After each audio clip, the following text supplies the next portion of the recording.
करिए, आराधना को करिए। जो निरंतर क्षेत्र और जब भगवान प्रसन्न हो जाएं तो भगवान से यह मांगना कि हमारा जन्म कार्यक्रम सुरुचि चल की रहा है गति से श्रीमद् हो। भागवत कथा का, संसार को जहाँ पकड़े पर रहने से भगवान ब्रह्मानंद मिल जाएंगे, शास्त्री संभव नहीं है। अपने वचनों बंदर से सभी एक भक्तगणों को मटके के भीतर रखे संबोधित हुए कर रहे चने को हैं पकड़ता है अपने सनातन धर्म के और उस चने बारे के में। चक्कर में बंदर पकड़ा जाता है। बंदर को लगता है कि अंदर से हमारे हाथ को किसी ने पकड़ रखा ना। बंदर यह भूल जाता है कि हाथ को किसी ने नहीं पकड़ा, हम ही चने के चक्कर में हमारा हाथ बाहर नहीं निकल रहा है। अर्थात कहने का आशय कि हम जब संसार को पकड़े रहेंगे तब तक उस परमात्मा की, संसार को पकड़ने का अभिप्राय क्या है कि सब कुछ करने के बाद भगवत आराधना गौण हो। संसार के सारे संसार के धर्म को धर्म कहा गया और भगवत धर्म को परम धर्म कहा गया। और यह भागवत परम धर्म का ही निरूपण करता है, धर्म का निरूपण नहीं करता। माता पिता के प्रति धर्म है, पुत्र के प्रति धर्म है, पत्नी के प्रति धर्म है। इसीलिए भरत जी ने कहा, भरत जी ने प्रभु से कहा, प्रभु मुझे कुछ नहीं चाहिए कि अर्थ न धर्म न काम रुचि गति न चाहूं निर्वाण जन्म जन्म रति राम पद यह वरदान नयान। भरत जी महाराज प्रभु से क्या कहते हैं, हमें अर्थ नहीं चाहिए, धर्म भी नहीं चाहिए, काम भी नहीं चाहिए, मोक्ष भी नहीं चाहिए। न मोक्षस्याकांक्षा, भगवान से तो मोक्ष की भी कामना नहीं करना चाहिए।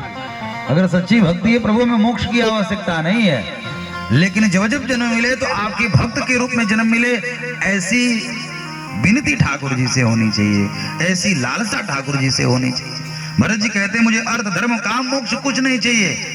तो लोगों ने कहा अर्थ नहीं चाहिए कोई बात नहीं, मोक्ष नहीं चाहिए कोई बात नहीं, कामना नहीं है कोई बात नहीं, लेकिन भरत जी कहते हैं हमें धर्म भी नहीं चाहिए। तो रामो विग्रहवान धर्म, राम स्वयं धर्म की स्वरूप है।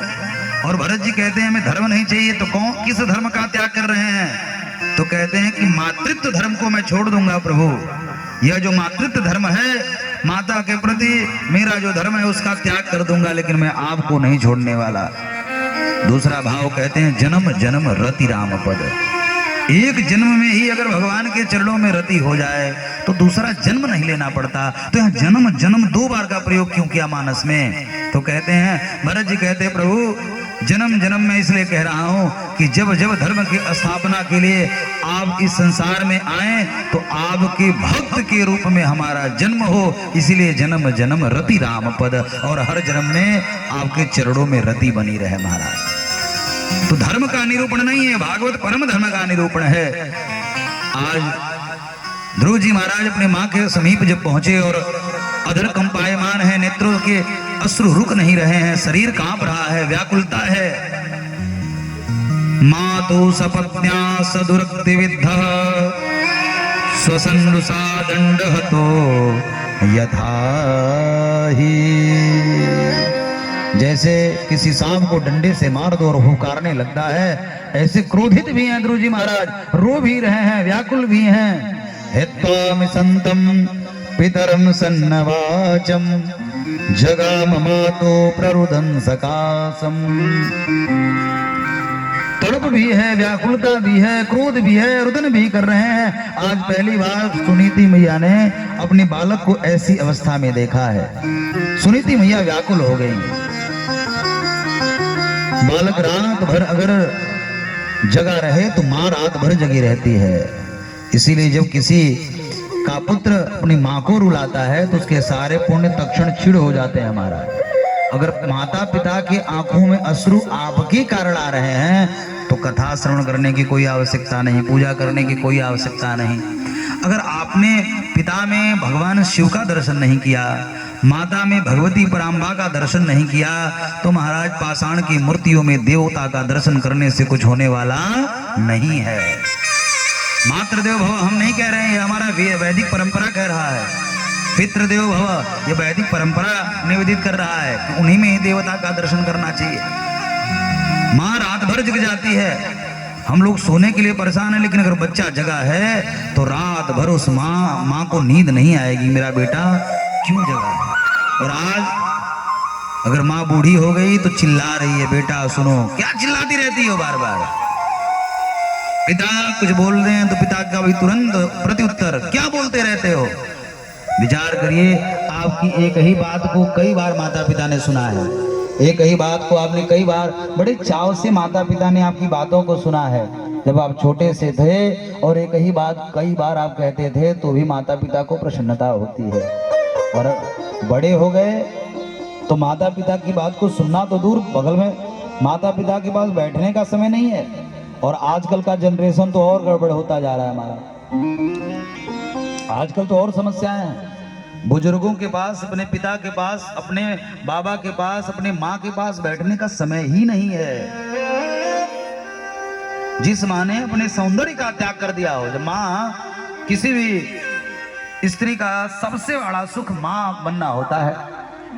माँ न बने तो स्त्री अपने में व्याकुल हो जाती है, और माँ बनती है तो उसका सौंदर्य क्षीण हो जाता है। और वह माँ 9 महीने के बाद भी, जन्म लेने के बाद जीव के उस बालक को, अगर वह बालक गीला कर दिया बिस्तर, तो स्वयं गीले में सो करके स्वयं बालक निरंतर बने रहिए मनु मिश्रा के साथ, ऐसे खबरों के साथ जो मैं दिखा रहा हूँ। यह दोरमा जो गोला तहसील में पड़ता है, वहाँ पर श्रीमद् भागवत कथा चल रहा है ब्रह्मानंद शास्त्री के द्वारा। कि माँ अपने पुत्र को गोद में लेके चलती और है, बच्चे भी आनंदित होकर के कथा का आनंद उठा रहे हैं। लेकिन पिता अपने पुत्र को कंधे पर बिठा के घूमता है। जो कहा जाएगा भारत के भविष्य हैं। जिस पद को मैं नहीं प्राप्त कर पाया, जहाँ तक मैं नहीं देख पाया, मुझसे भी अधिक मेरा बेटा देखे, इसलिए अपने कंधे पर बिठा करके पिता कहता है बेटा तुम्हारी वजह से हमारा नाम हो। पुत्र तब श्रेष्ठ है जब पुत्र के कारण पिता का नाम हो रहा हो। जब पिता किसी मार्ग से गुजरे और लोग कहें यह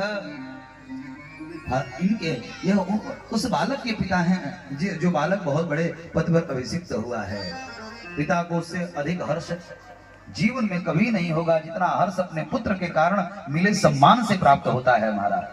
इसीलिए प्रायः यह विचार करना चाहिए, माता पिता की आंखों में आंसू अगर आया कि अगर मां ने ममता लुटाई न होती तो ममता मई मां कहाई न होती।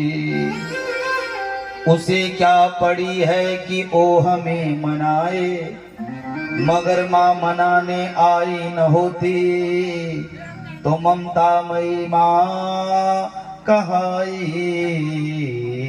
न होती।